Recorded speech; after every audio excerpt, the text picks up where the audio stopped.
कपड़े धोने वाली बहू। शादी के पहले से ही विभा को कपड़े धोने का बड़ा शौक था।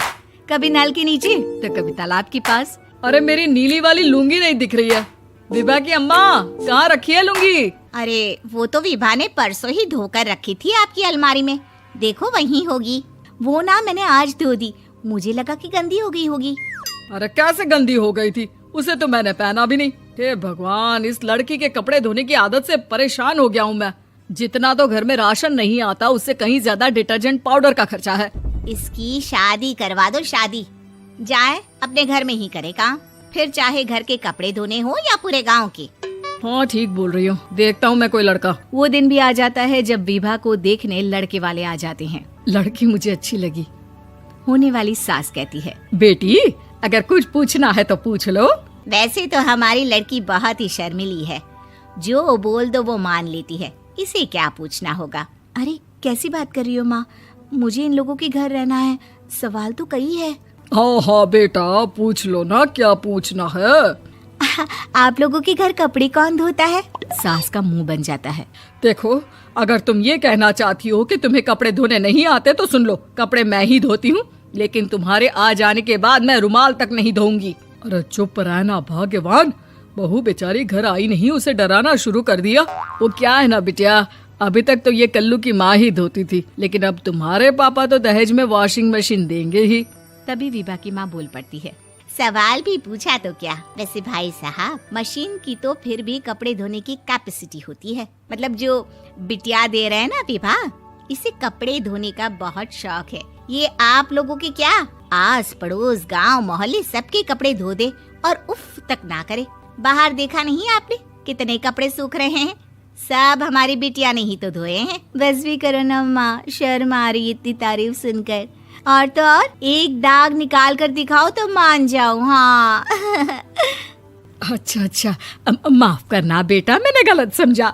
हमें तो रिश्ता बहुत पसंद है। और ऐसे जुड़ जाता है रिश्ता कपड़े धोने का शौक रखने वाली विभा का। उसकी शादी हो जाती है कोयला फैक्ट्री में काम करने वाले कल्लू के साथ। शादी के बाद अचानक विभा चिल्लाती हुई सास के पास आती है। सासू माँ, अरे सासू माँ कहाँ है आप? ये तो धोखा है, धोखा दिया आप लोगों ने मुझे। इसे ससुर के चक्कर के बारे में पता चल गया। अरे तो उसमें तुझे क्यों धोखा मिला है? अरे नल में पानी नहीं आता, कपड़े कैसे कब धुलेंगे? अच्छा, तू पानी नहीं आ रहा उसकी बात कर रही है। तो आपने क्या सोचा? कुछ नहीं। अच्छा, तेरी माँ ने कहा था कि कपड़े धोने का शौक है तुझे, याद आया मुझे। शौक बोलकर कपड़े धोने वाले मेरे जुनून को कम ना आके सासू माँ, कपड़ा धोना मेरा गुरूर है। तभी पति भी वहाँ आ जाता है। अभी मैंने इसे सनी देओल की फिल्म दिखाई है, उसी के डायलॉग मार रही है माँ। अच्छा सुन, साफ बता रही हूँ, पानी सुबह 4 से 6 और शाम को 10 से 12 आता है, समझी? विभा टाइमिंग सुनकर हैरान हो जाती है। ये क्या भूतों का मोहल्ला है? सुबह 4 बजे उठकर कौन कपड़े धोता है? 4 बजे टंकी में पानी जाता है, फिर सारा दिन धोना ना, किसने मना किया? अरे कैसी बात कर रही हैं? 200 लीटर की टंकी में कितने कपड़े धो लूंगी मैं? सुबह ही उठ जाऊंगी मैं। अब क्या था, विभा सुबह 4 से लेकर रात के 12 बजे तक कपड़े ही धोती रहती। एक रोज सास पड़ोस से निकलकर कहीं जा रही होती है कि साथ वाली कहती है, हाँ कल्लू की माँ, जरा ये बताओ कि 2 साड़ी है, 2 ब्लाउज और एक पेटीकोट और एक नाड़े वाला लंबा कच्छा। हाँ तो? अरे तो क्या, कितना लोगी धुलाई ये बताओ। धोबन दिख रहे हैं हम क्या? हमारे पति सरकारी नौकरी से अभी रिटायर हुए हैं और बेटा सुपरवाइजर है कोयला फैक्ट्री में। धोबन समझ रखा है हमें?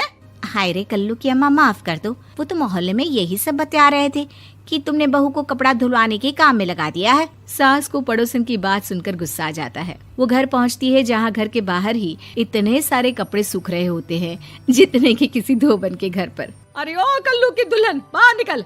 माँ जी यहीं आ जाओ, बाथरूम में चादर धो रहे हैं हम। अरे अभी हम धोते हैं, तुमको बाहर निकलो। ये आस पड़ोस वाले बोल रहे हैं कि हम बहू से कपड़े धुलवा कर उसे कपड़ा धोने वाली बना दिए हैं।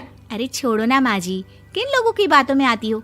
आस पास के लोगों का तो काम ही होता है कि वो किसी तरह सास बहू को लड़ा दे। बहू सारे घर के कपड़े धोती है, ये क्या कम है? बोलिए। सास को भी लग जाता है कि वो बहू का ये सनकीपन नहीं छुड़वा सकती, इससे अच्छा है कि खुद ही चुप हो जाए। एक रोज सास और बहू मंदिर जाते हैं, जहाँ सास की साड़ी वहाँ खड़ी भीख मांगने वाली से मिलती है। माँ जी क्या बात है, आपकी साड़ी उस भिखारन से कितनी मिल रही है ना? हाँ हाँ देखो तो, दोनों की साड़ी मिल रही है। क्या बात है कल्लू की अम्मा, तुम खुद को तो अफसर की बीवी बताती हो और ऐसी सिंपल सी प्लेन साड़ी पहनकर घूमती हो। सिंपल और प्लेन नहीं है ये साड़ी। तो क्या सोने के धागे से फूल बने हैं? कुछ भी सासू माँ, कुछ भी। हाँ बने थे इस साड़ी में सोने के धागे से फूल। मेरे पति लेकर आए थे मद्रास से स्पेशली मेरे लिए 10,000 की। ताहे भाई साहब इस भिखारन के लिए भी सेम टू सेम साड़ी लेकर आए होंगे 10,000 की। सास उस वक्त तो कुछ नहीं कहती, लेकिन बहू के साथ घर आती है और अलमारी से एल्बम निकाल कर लाती है। ये साड़ी देख रही है, ये वही साड़ी है जिसे मैंने अभी पहना था। इस साड़ी में ये जो चमकदार फूल दिख रहे हैं ना, ये सोने के धागों से काढ़े गए हैं। लेकिन तू लोकल वॉशिंग मशीन ब्रश से घिस घिस कर सारे फूलों को निकाल कर साड़ी प्लेन कर दी। मुझे माफ कर दीजिए सासू माँ। और तो और, जब मैंने तुझे तेरी गलती के लिए कुछ नहीं कहा, लेकिन तूने तो सबके सामने मेरा मजाक ही बना दिया। क्यों? बहू को समझ में आ जाता है कि अब से उसका कपड़े धोना बंद।